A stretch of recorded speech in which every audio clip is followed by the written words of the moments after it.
Welcome everyone! In this video, we are in the Ultra League, showcasing some more fun battles featuring Escavalier.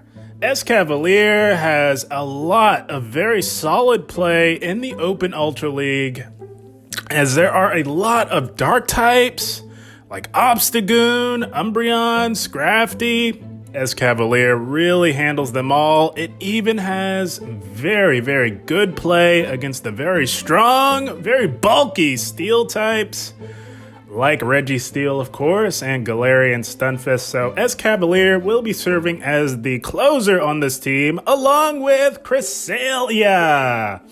Any team with Escavalier on it absolutely has to have some bulk. And there is no Pokemon that epitomizes bulk quite like Cresselia in the Ultra League. It is insane how bulky this thing is. And it is one of the best safe swaps you can use. And also on this team, we've got Giratina Altered. Speaking of bulk, another very bulky Pokemon on the lead to protect our two-back Pokemon from those flaming birds of terror known as Talonflame. Both of our Pokemon in the back are pretty weak to fire, so Giratina handles that. But before we dive into the featured set of the video, we are starting things off with some bonus battles that I thought were tons of fun. And here we go, picking up a Cresselia lead. Always pretty tricky because Cresselia can absolutely fight back with the threat of the Moonblast, but it looks like they tried to catch a resisted Shadow Sneak onto their Dark type, Alolan Muck. We kind of had a sneaking suspicion that they would try to do that, so we held on to our energy, and here we are with our Escavalier on the Poison Dark type, Alolan Muck. We did tank the Dark Pulse, as we can definitely tank a Dark Pulse, but they cannot easily tank a Drill Run, and holy smokes, they hang on by a thread.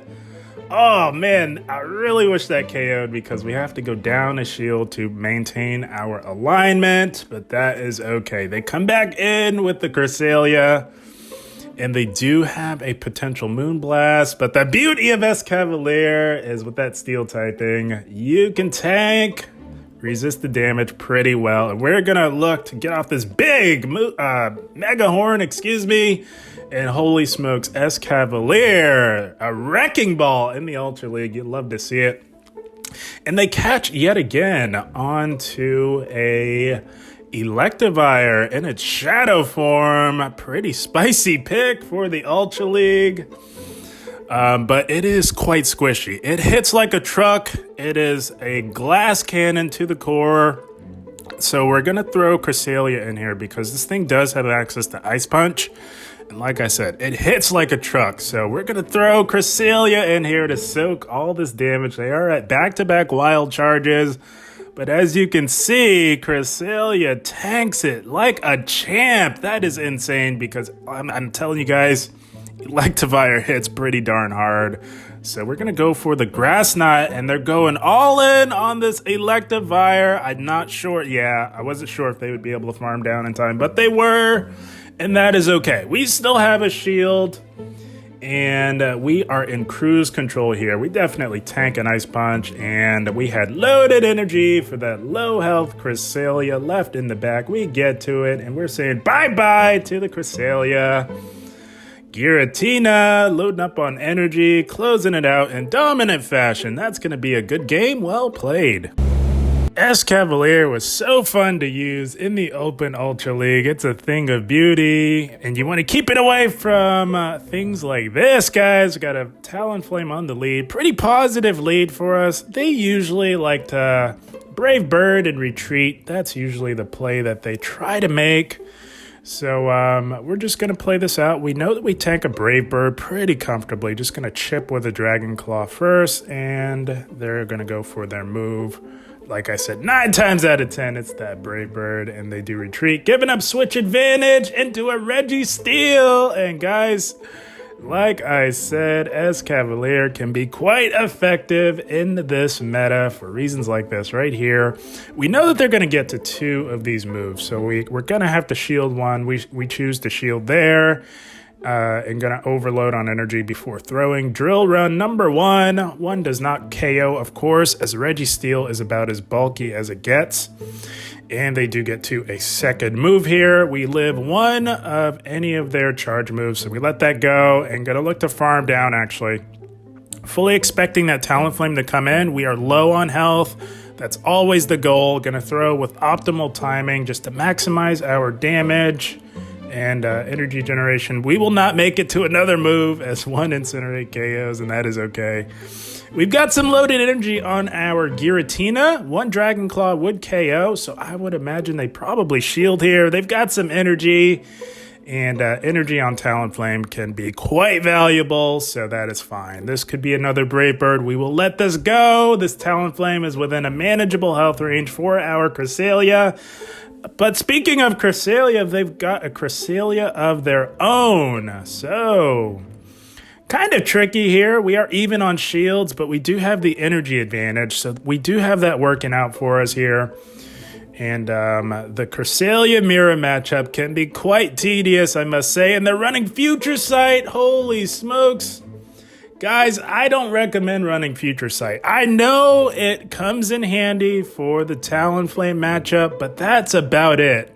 You really want to run Moonblast, and we are seeing one of the major reasons right here for the Mirror matchup. We've got Moonblast, so we are doing even better here up against this opposing Cresselia. Moonblast also, of course, comes in handy for the very strong dark types, and of course Giratina, guys. I think Future Sight, it's definitely not the way to go. I know it has stab and it really helps with Talonflame, but everything else, Moonblast all the way. And they tried baiting us with a Grass Knot. They're trying to get our final shield, and we are not falling for that. The reason why they're trying to get that shield down is to try and do something with that Talonflame. As they tried to catch, we were on to them, fully expecting that. So now we're loaded on energy, gonna bait with a Grass Knot. They have to shield now, and we get to the Moonblast. Holy smokes, Cresselia putting in overtime in the Ultra League. You'd love to see it.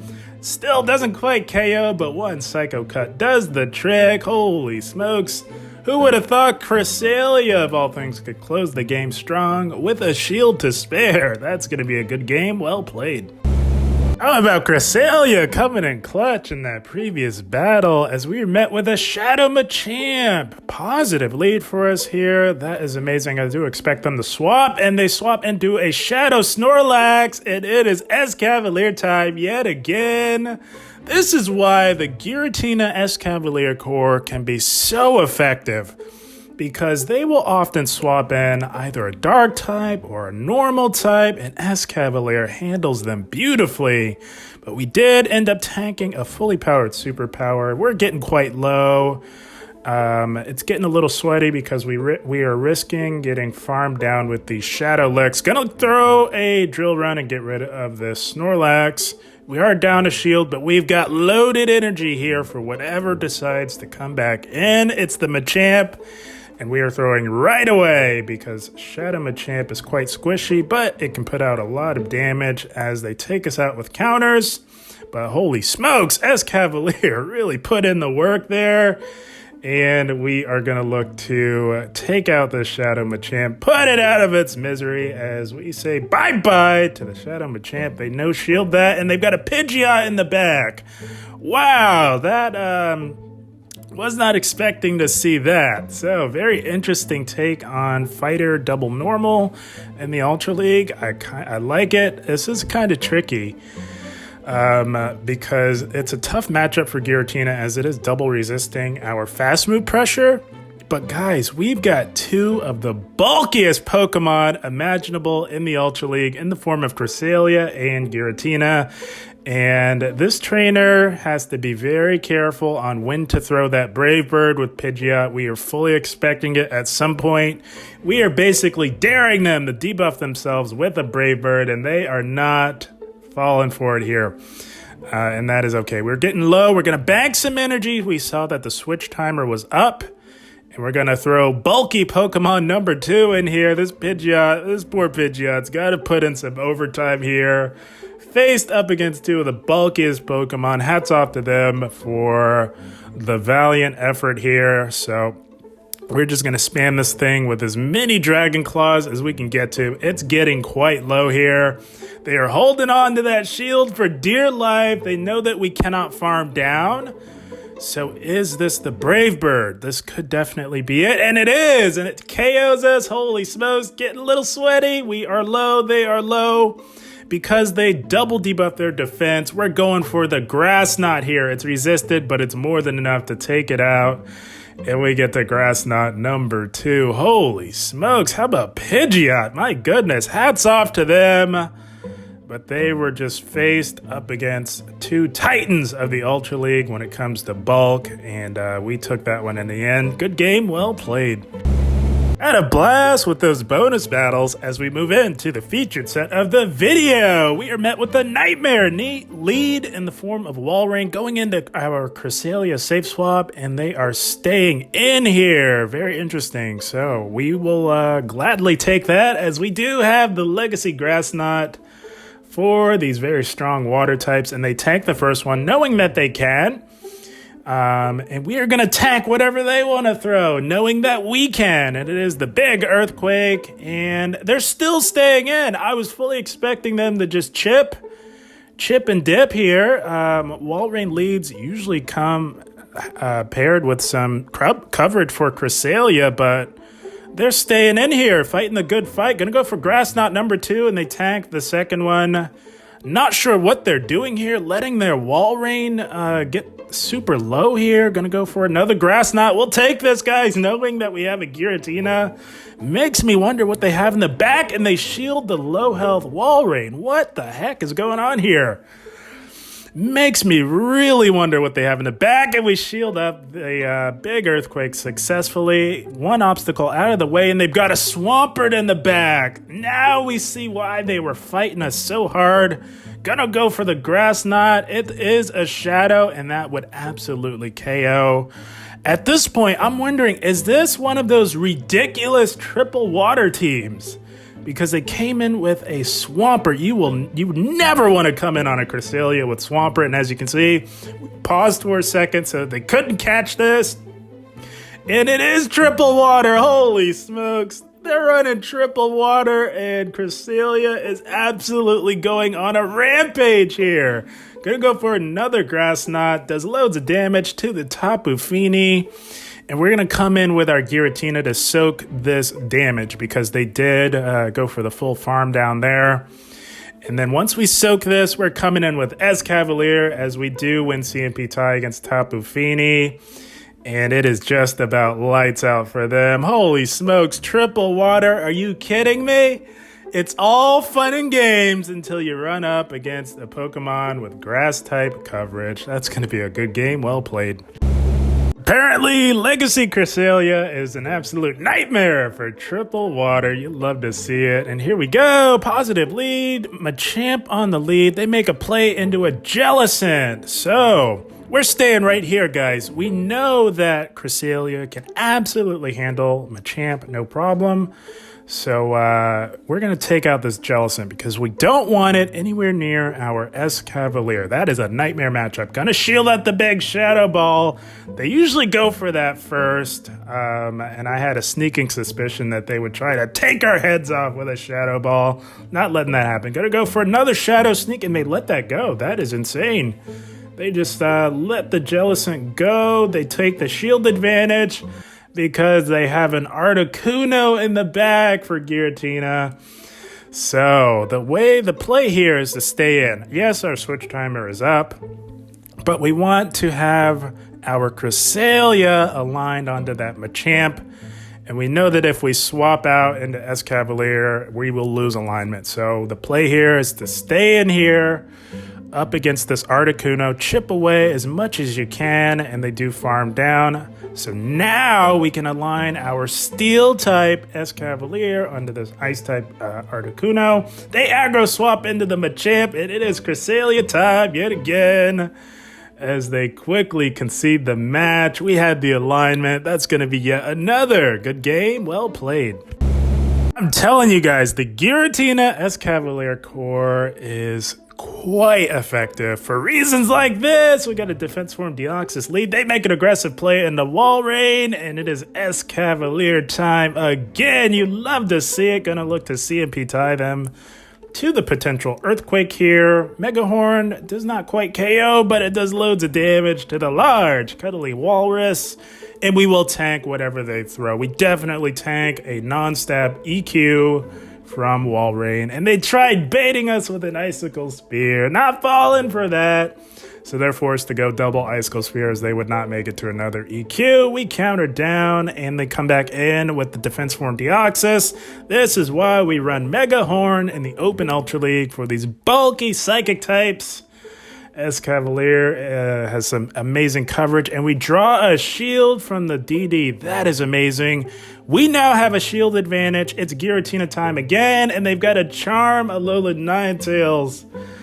Oh my goodness. So we're going to put the Cresselia onto it, of course. That is a nightmare matchup for Giratina in the form of Alolan Ninetales. Running Charm. Going to go for a Moonblast. They usually will tank the first one, and they know that they are down a shield. So what we're going to do is we will take our shield advantage and use it to our advantage and shield up all of their charge moves here. Gonna look to bait with a Grass Knot, knowing that their A9 has to put in some overtime, and we grabbed the last shield. That is amazing. So now we can go for the big Moonblast. This will not quite KO, but it will be getting the Charm A9 quite low. Switch timer is coming about up, and we throw our Giratina in here, fully expecting them to try and snipe us with a charge move. And oh, they're running Thunderbolt. That is very interesting.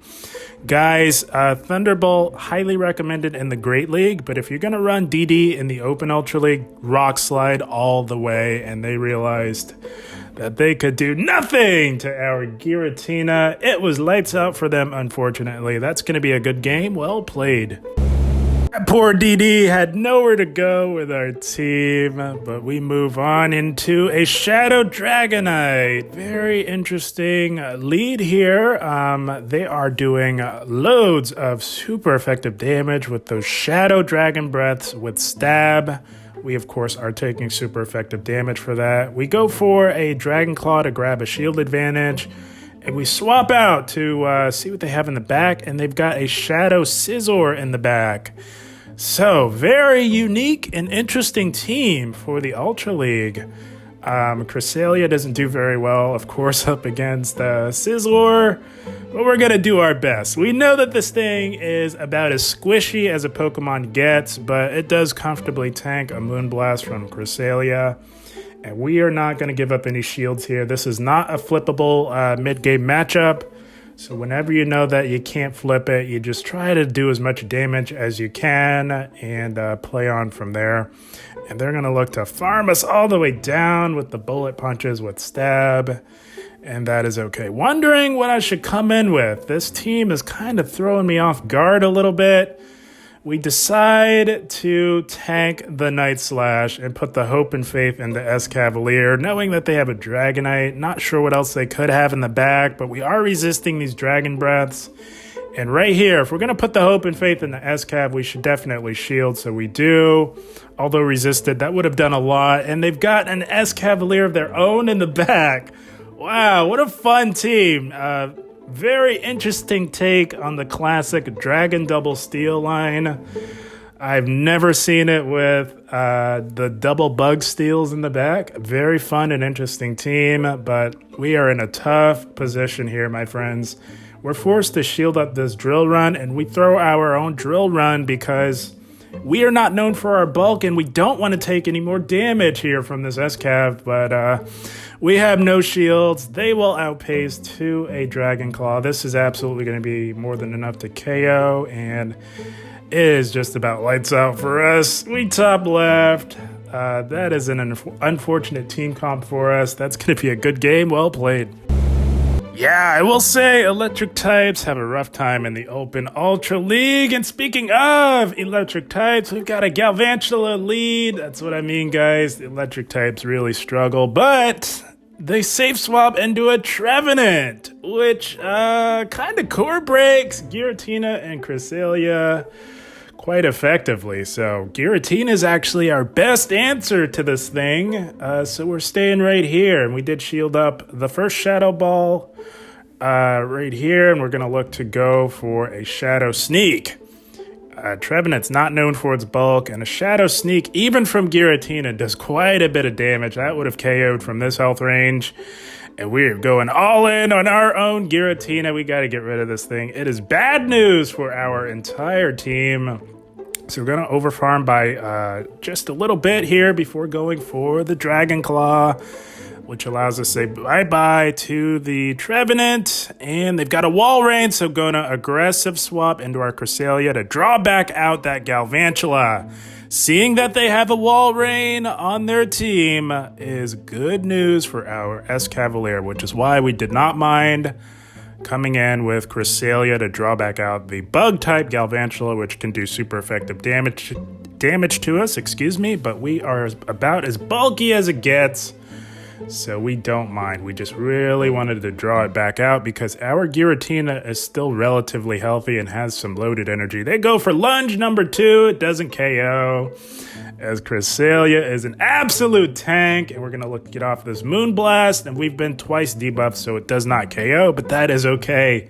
We had a Dragon Claw locked and loaded for this Galvantula here, which will allow us to say bye-bye to the very annoying electric spider, and it is lights out, my friends. Switch timer was up. It's Escavalier time, if I've ever seen it. We tank one of whatever this thing throws. They go EQ, no problem. We will get to this Mega Horn, and Wall Raid is so bulky that it doesn't quite KO, which is insane because Escavalier hits like a truck, but one counter does the trick. Taking out the large, cuddly walrus. Escavalier coming in clutch, closing the game in dominant fashion. That's going to be a good game. Well played. And that is the team, my friends. So, Giratina and Escavalier, like I said, proves to be quite a powerful core, as Giratina protects Escav from the Talonflames, while Escavalier absolutely protects Giratina from the normal types, the dark types, and you round that solid core out with a very solid safe swap in the form of Cresselia, which, in my humble opinion, Cresselia is the best safe swap in the Open Ultra League, hands down.